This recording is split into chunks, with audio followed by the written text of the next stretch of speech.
vycouvat, já před váma tu dávno byl. Nechtějte, abych se na vás rozlobil.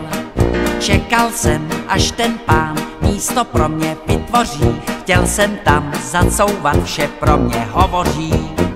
Tváříte se, že mě neslyšíte? Dobrá, zkuste tedy odejít. Vaše auto, až se navrátíte, od desetníku rýhu bude mít.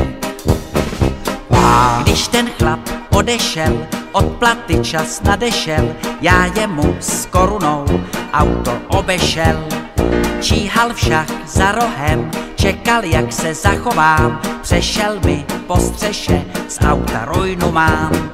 Náladu jsem přestal mít na fóry, před očima se mi zatmělo, vykop jsem mu oba reflektory, pak už bylo tělo na tělo. A tak primář kliniky s profesorem matiky váleli se po zemi, žádné caviky.